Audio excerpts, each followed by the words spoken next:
Assalamu alaikum. This is Advocate Asadullah Hashmi. Today we are going to discuss about the latest development in Engineer Mohammad Ali Mirza साहब case.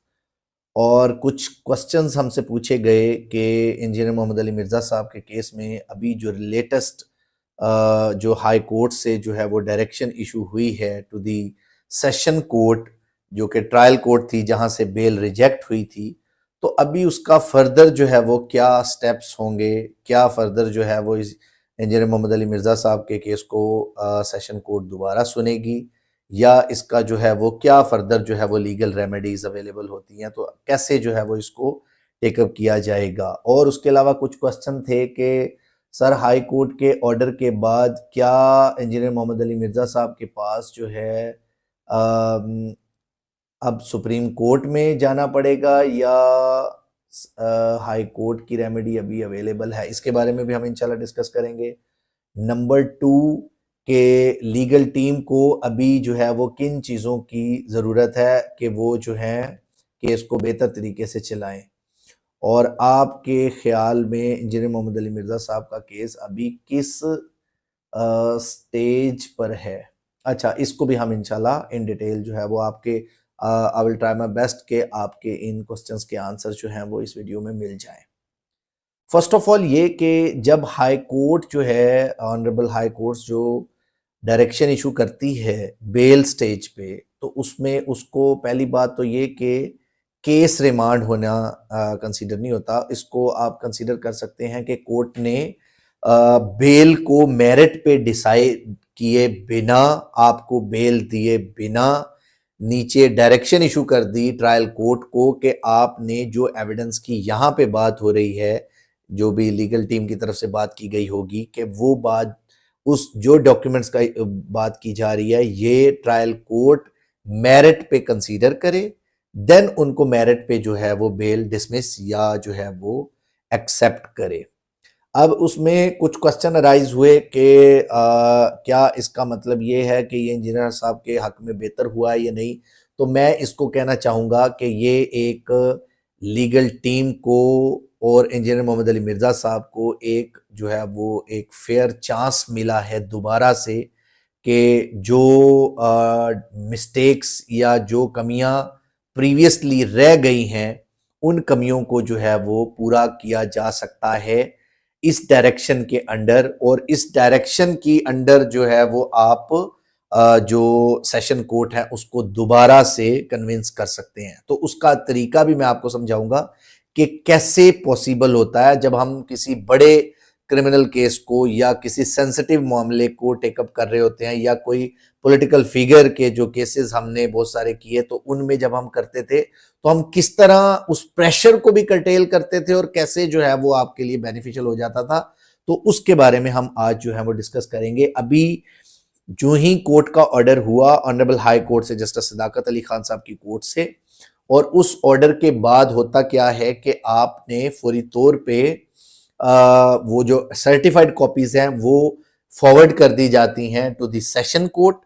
और session court जो है वो उसको जो ही वो copies receive करेंगी वो विद इन 7 to 15 डेज उनको जो डिफेंस काउंसिल्स हैं, legal team of engineer Mohammed Ali Mirza Sahab और जो बाकी जो कंप्लेनर साइड के जो लोग हैं जिसमें प्रोसिक्यूटर्स वगैरह हैं उनको नोटिस करेंगे, और फिर जो हेयरिंग की दोबारा से डेट फिक्स की जाएगी, और उस पर एक कोर्ट जो है वो अपना ऑर्डर जो है वो इशू करेगी कि in light of the direction issued by the honourable high court हम जो है वो इसको रिकंसीडर करने जा रहे हैं इंजीनियर मोहम्मद अली मिर्ज़ा साहब केस की जो बेल पिटीशन, केस नहीं जो असल में केस है वो तो चलान आने के बाद, कंप्लीट होने के बाद जो है फर्दर मामला देखे जाएंगे, लेकिन अभी फिलहाल बेल स्टेज पे बेल के बारे में जो है वो डिस्कस किया जाएगा, जो कि एक इंटरम डिस्क्रिशनरी रिलीफ है। अब इसमें इंजीनियर मोहम्मद अली मिर्ज़ा साहब की टीम को किन चीज़ों का ख्याल रखना है, और अभी जो है वो उसके अंदर क्या चीज़ जो है वो उसके ऊपर मेन जो है वो जिसके ऊपर फोकस करना चाहिए। फर्स्ट ऑफ ऑल मेरा पॉइंट ऑफ व्यू ये है कि जितने भी डॉक्यूमेंट्री एविडेंस, अब डॉक्यूमेंट्री एविडेंस आप नॉर्मली जनरल पब्लिक को इस चीज़ का अंदाज़ा नहीं होता कि बेल स्टेज पे क्या चीज़ जो है वो हो सकती है। इसमें क्या चीज रिक्वायर्ड होगी, क्योंकि 295C में इंजीनियर मोहम्मद अली मिर्जा साहब के मामले में आप ये देखें कि इट्स वेरी इंपॉर्टेंट कि आपने डॉक्यूमेंट्स या मटेरियल एविडेंस की क्या मतलब एग्जांपल कर सकते हैं। नंबर 1, जो भी वीडियो ट्रांसमिशन जो है, जो भी हुई है, उसकी कॉपीज आप अपने तौर पे, या उसकी सफाई में जो चीज जो है वो आपके पास मटेरियल अवेलेबल है, उसकी ट्रांसक्रिप्ट आप प्रिपेयर करवाएं, उसको यूएसबी में प्रिपेयर करवाएं। उसके अलावा वो जो फतावा जो आपके पास इकट्ठे हुए, उन सारे फतावा की कॉपीज को आप जो है वो इकट्ठा करें। और उसके बाद जो आपको क्रिश्चियनिटी की बुक्स में जो जो रेफरेंसेस जो बहुत सारे लोगों ने मुझे भी फॉरवर्ड किए, वो सारे डॉक्यूमेंट जो आपके पास मौजूद हैं, उन सब को एनलिस्ट करें, उनको पेज नंबरिंग करें, उनके साथ एनेक्स्चर्स करें, और एक उसके साथ रिटर्न फॉर्म में, जैसे हम नॉर्मली बड़े हाईफाई केसेस में करते हैं कि आप रिटर्न फॉर्म में एक साइनॉप्सिस जो है वो साइनॉप्सिस तैयार करें, जो कि इंजीनियर मोहम्मद अली मिर्जा साहब की एविडेंस के या मटेरियल पर्टिकुलर्स से रिलेटेड हो, जिसमें आप जिक्र करें कि in light of the directions issued by the honourable high court wide order dated so and so, उसमें ऑनरेबल जस्टिस सदाकत अली खान साहब और फलां फलां की डायरेक्शन के अंडर इन मटेरियल्स को जो है वो कोर्ट ने कंसीडर नहीं किया था, तो लिहाजा उसमें अनलिस्ट करें इन सारे डॉक्यूमेंट्री एविडेंस को, यूएसबीज को, वीडियोज को, जो अपना जो भी क्रिश्चियन स्कूल ऑफ थॉट, जो क्रिश्चियंस हैं उनकी जो क्रिश्चियनिटी की जो बुक्स हैं, उनके रेफरेंसेस, उनको एनलिस्ट करें, उनको बाकायदा तौर पे आप जो है वो पार्ट एंड पार्सल बनाएं, और उस सिनॉप्सिस में उस यानी आप इज लाइक रिटन स्टेटमेंट या रिटन आर्गुमेंट की तरह आप जो है वो एक सिनॉप्सिस बनाएं, और उसमें एक एक चीज को हाईलाइट करें, और हाईलाइट करने के बाद उसको आप बाकायदा तौर पे थ्रू काउंसिल करके उसको सिग्नेचर करके देन जब आप उसके साथ अनेक्चर्स ABCD उसको जो है वो जितने भी डॉक्यूमेंट्स होंगे उनको जब आप पार्ट बनाएंगे, तो फिर कोर्ट जब आपसे सीक करेगी नेक्स्ट हियरिंग पे, तो आपने वो सारा सिनॉप्सिस समेत, इंडेक्स समेत और कंप्लीट डॉक्यूमेंट्स के साथ आप जब कोर्ट में सबमिट कराएंगे, तो वो पार्ट ऑफ द रिकॉर्ड बनेगी और ये सुप्रीम कोर्ट ऑफ पाकिस्तान तक आपके साथ रहेगी। और दूसरा, उसके अलावा जो इंजीनियर मोहम्मद अली मिर्जा साहब की स्पीचेस हैं, और उसके अलावा जो उनकी ट्रांसक्रिप्ट्स हैं, जो उससे पहले रिलेटेड या उससे जो कनेक्टेड इंसिडेंटल मामलात हैं, उन सब को एनलिस्ट करके, एविडेंस कलेक्ट करके, पूरी एक जो है वो बना के जो है वो बंडल आप बाकायदा तौर पे एक कनेक्ट करके कोर्ट को फाइल सबमिट कराएं, और एक अपने रिकॉर्ड के लिए भी पास रखें कि कल को अगर उसमें से डॉक्यूमेंट्स इधर उधर होते हैं तो फिर देन जो है वो उसको आप जो है वो अकाउंटेबल कर सकते हैं। तो लिहाजा एक ये चीज जब आप ये जमा करा दें, तो एक क्वेश्चन था कि क्या अब वाकई सेशन कोर्ट जो है उस डायरेक्शन के बाद बेल ले लेगी। देखें, session court would be at liberty,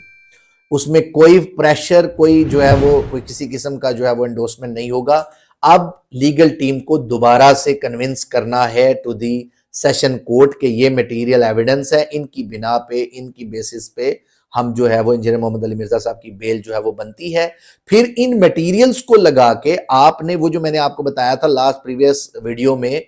कि आपने क्या करना है, मेंजरिया उसमें एग्जिस्ट नहीं करता, उसकी नेगेटिविटी के ऊपर आपने जो है वो डिटेल में डिस्कस करना है। उससे रिलेटेड जो बैड इंटेंशन है, उससे रिलेटेड आपके पास जो है वो प्रेसिडेंट्स मौजूद होने चाहिए जो कि आपके बेल को स्ट्रॉन्ग करेंगे। उसके अलावा इन सेंसिटिव मामलात में ये जो इशू हुआ है, इसमें जो इंटरप्रिटेशनल यानी मिस इंटरप्रिटेशन जो हुई, जो context out of the context चीज काटी गई, उसके बारे में आपने जो है वो डिटेल में डिस्कस करना है। और automated information system article 164 QSO के अंडर जो प्रोवाइडेड है, उसकी जो इम्प्लीकेशंस के बारे में भी आपने जो है वो डिस्कस करना है कि वो फोरेंसिक हुई, नहीं हुई, क्या हुआ, व्हाटएवर, इस चीज के बारे में भी आप डिस्कस करेंगे। ये कंप्लीट जब आप सबमिट कराएंगे, और बाकायदा तौर पे अब आपने यूं समझना है कि ये केस जो है वो दोबारा से जीरो से शुरू हो रहा है, और आपको अल्लाह ने दोबारा मौका दिया है कि आप जो है इसको बाकायदा तौर पे सुनाएं, कोर्ट को जो है वो कन्विंस करें, और देन इसके ऊपर जो है वो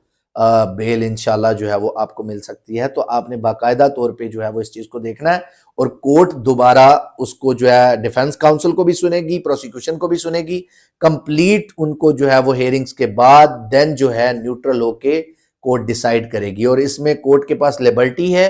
कि वो बेल, आपको बेल ग्रांट भी कर सकती है अगर इन एविडेंस से कन्विंस हो गई, तो इन्हीं एविडेंस से और इन डॉक्यूमेंट से अगर आप इस तरह से इंशाल्लाह इसको देते हैं तो उम्मीद है कि मुझे जो है वो बेल ग्रांट होगी इंजीनियर मोहम्मद अली मिर्जा साहब को। लेकिन अगर इन केस वो रिजेक्ट भी करता है तो वो इन सब मटेरियल एविडेंस को, आपके रिटन सिनॉप्सिस को, इन सब चीजों को अपने ऑर्डर में जो है वो डिस्कस करके देन कोई ना कोई लॉजिकल ग्राउंड पे जाके